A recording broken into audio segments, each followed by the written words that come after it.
Jamie Kennedy. Subscribe to my man, Destination Station right now if you want the best content. Is my theory about Lindsey Wallace coming true? Let's talk about this.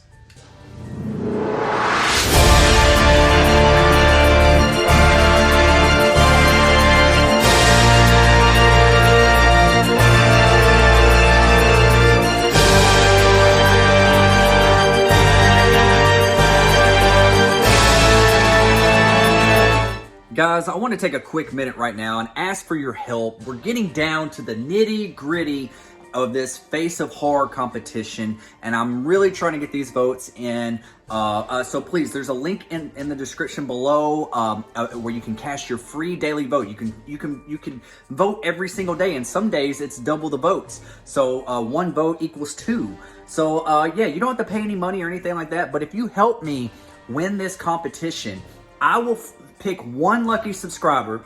I get one guest to fly out to Pennsylvania, stay in the Buffalo Bill house from Silence of the Lambs, and get a walk-on role in an independent horror movie. I get to interview Kane Hodder for Rue Morgue magazine, and you'll be able to. One lucky subscriber, if you help me win this thing, is going to be able to go. I get one free guest, and no expenses for y'all. So yeah. So one of y'all, you will paid in full, the air flight, the room and board, the food, everything will be paid for. You won't have to spend a single dime. So yeah, guys, if you help me out, I'm gonna pick one of you at random. Also comment below and let me know that you did vote so I can keep up with all the votes too. So yeah, guys, thank you for all your support. Back to the video. Peace. What's up? Welcome to Destination Station. As always, I'm Destin. Thank you for clicking on this video. Subscribe to Destination Station if you want Scream, Halloween, and everything in between. You're in the right place. And so, yeah, consider subscribing. We are counting down the days to Halloween ends, and there has been a lot of information, a lot of marketing coming out, and every day it seems like we're getting new photos of our cast and just parts of the set. And there's one that like really stood out to me that kind of made it questionable. I feel like I know too much about this movie already because of all the test screens and all the leaks and everything. I hope they change the ending to where it's at least surprising. It's not the one that we keep hearing about. But we'll see. We'll see on October 14th. Actually, I'm going to see it on October 13th that night. So I'll have a review out for that. It's straight out of the theater reaction. And then I'm going to come home and watch it again at midnight when it hits Peacock. Peacock. So weird. I don't like saying that. Yeah, I want to talk about Lindsey Wallace real quick because I have made theory videos before in the past, and I'll put some stuff up here right here so you can go back and look at those videos. But I made this like kind of playing joke, but I was also kind of serious in the same form that I felt like Lindsey Wallace wasn't being completely honest, that she's hiding something. There's something that she knows that other people don't. For one, she survived the events of Halloween Kills when everyone else that was returning characters pretty much died. And that situation at the park where Michael attacks her and she just, grabs the mask and he stops attacking her. I just thought that was very like convenient. Like I felt like she knew what to do other than what other people knew what to do. That she knew to like mess with the mask and that was going to make him stop. And then also we see her hiding down in that creek and Michael Myers doesn't see her and he walks across that bridge or whatever. And then the next scene we see her crawling out of the creek like she's been trampled on, like she's like went into a wrestling match with Michael or something. So it kind of like made it seem like either there's something missing in the scene, like did they cut something, they delete a scene out, or is she pretending? Is she making it seem like she's more victimized than she actually is? And I kept thinking, I was like, okay, what if Lindsey Wallace wasn't being completely honest? And we've talked about this Silver Shamrock theory about how the masks and maybe there's going to be a slow tie-in with Silver Shamrock. Maybe Halloween 3 Season of the Witch is going to play, like this. It's going to be a little bit canon in this movie. And I started thinking about back whenever Lindsey was a young girl and she was being babysat by Annie. and she was sitting in front of that TV watching scary movies and stuff. But if you look at her, it's kind of like she's like almost getting hypnotized. It's like she's just like so into the show that she's almost hypnotized. What if the Silver Shamrock commercial came on during that time and it did something to her? And so, I mean, like, it's just a fun little theory, but it would be a cool tie-in if they did make it kind of canon to these new Halloween movies, even though this is considered a requel, but this whole trilogy is considered a requel, but they could tie in Silver Shamrock. We get all these Silver Shamrock masks that are throughout this trilogy. There's just little Easter eggs like that. Is it just David Gordon Green just throwing in Easter eggs because we know we're showing love to a lot of these things? Or is there more here than meets the eye? Because my past theory was that Lindsey Wallace wasn't being completely honest. What if she was like the quote-unquote Halloween witch? I mean, Haddonfield witch. And she had like this like control over Michael a little bit. Like, or not maybe control, but maybe she knows more about him than what others do. And she...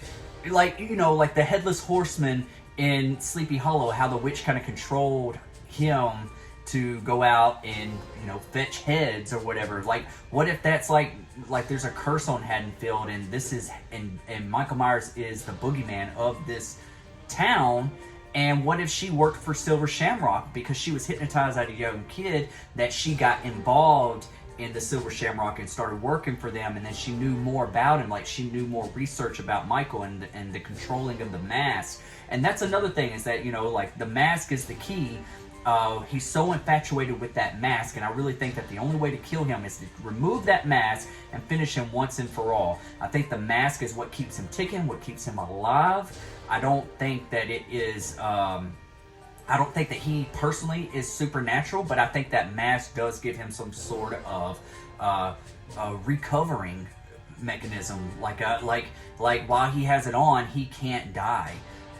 So if Lindsey Wallace knew that, then she knew to take off that mask or mess with it, so he'll quit attacking her. Like, she had no control over him at that moment, but she knew what to do. Okay, so this new image comes out, and that's what I'm trying to get at. Is it shows her, and it looks like she's like a bartender, maybe at that what's it called, the Red Rabbit Lounge or whatever it's called, and she's dressed kind of like Salem Witch or something like that, and she's got the tarot card. And is there more here that we're not seeing? I mean, seriously, I mean, like I'll make it my thumbnail and everything, so y'all know what I'm talking about. I know it's Halloween. I know that people are in costume, and it's probably decorated, and so probably some of the town folks, maybe Lori, maybe Allison, you know, there's been past pictures of them all three at that at the bar together, but I mean, it just goes to show that, like, she's still giving off a witchy vibe, even though that's what she's dressing like. You know, is this like a slow way to show like who her true character is? Does she have like an evil vendetta against the town for whatever, or is she just obsessed with Michael like Dr. Sartain was or something? You know, like maybe her and Dr. Sartain actually knew each other and were working together. Who knows? Maybe I mean, I don't know if she would be related to Dr. Sartain, but you know what I'm saying? Like there's something about her that I feel like, why is she the only one that survived out of all the returning cast? And what is her motive? Why is this just sloppy writing? Is this just lazy writing with her crawling out of the creek and seeing more victimized than she actually was? Or is there some acting going on with her here and she's playing everybody like a fool? Like, I don't know. You let me know what you think, because this is almost kind of like still like that. Just when I saw that image, I was like, oh wait, like this has really got a witchy vibe here. Like, I've made this theory video before in the past. It may be nothing. It may be absolutely nothing, because I haven't heard anything about her character much about coming out of the test screens. I heard it's a very limited role that she has in this movie. Like, she's only being interviewed for Laurie's memoirs and for like the survivors or whatever, and then that's it.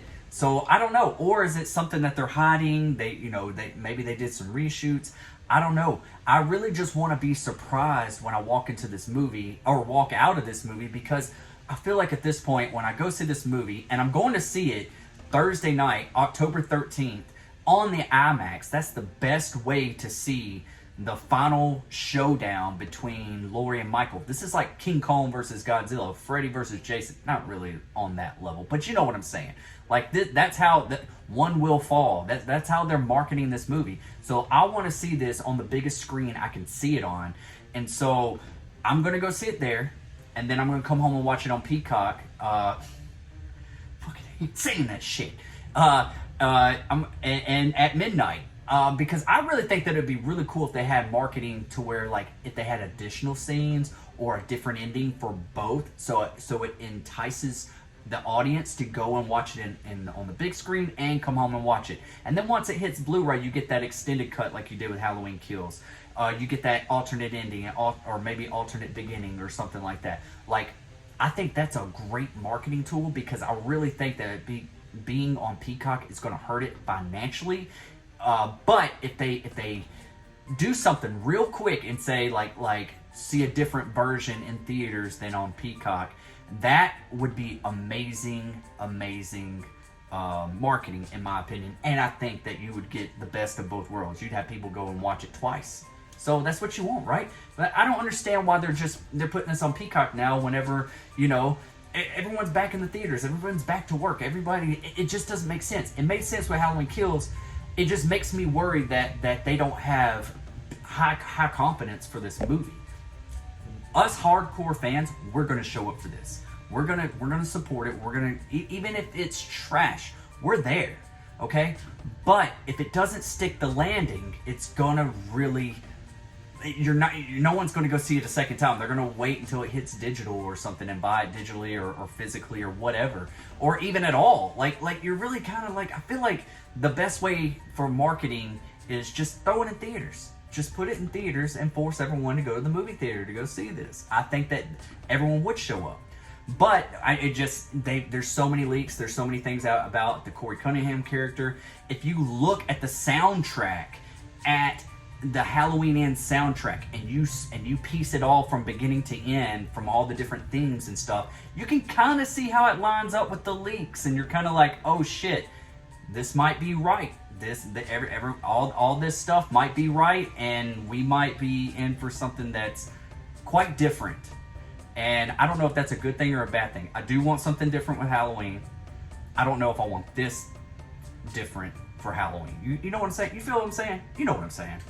But I just want to get on here and make a quick little video about this and see what y'all thought and theorize about with this image and what I've said in the past. And what do you think about Lindsey Wallace? Do you think that she has more to hide? Do you think she's playing people? And what's up with this damn radio tower? Is this just where like the death scene is? Because you can see in that last trailer that, you know, I'll make a whole nother video about that. I'll shut the fuck up. I'll shut the fuck up. All right. Love you guys. Subscribe to Destination Station. Like this video, and I'm also in that Face of Horror competition, and it's down to the nitty gritty, guys. The link is down in below. Please go back and hit that vote, that daily vote. Today's like double the votes or something. It's free. Just do it. You don't have to pay for it or anything like that. But keep me in #1 for that Face of Horror competition, because I do want to win that. And I'm going to pick one lucky subscriber that has supported me, and I get one guest to go with me and fly out to Pennsylvania and be a part of that whole experience. All that information is in the link below, and I'll see you guys when I see you guys. Thank you. Peace. Bagels and go to Destination Station. This buddy is the bomb. Yep. Love him. Yep. Fucking A. Yep. I had to say that for a reason. Freddie, take that, motherfucker. All right. Okay. Fuck you. Yeah.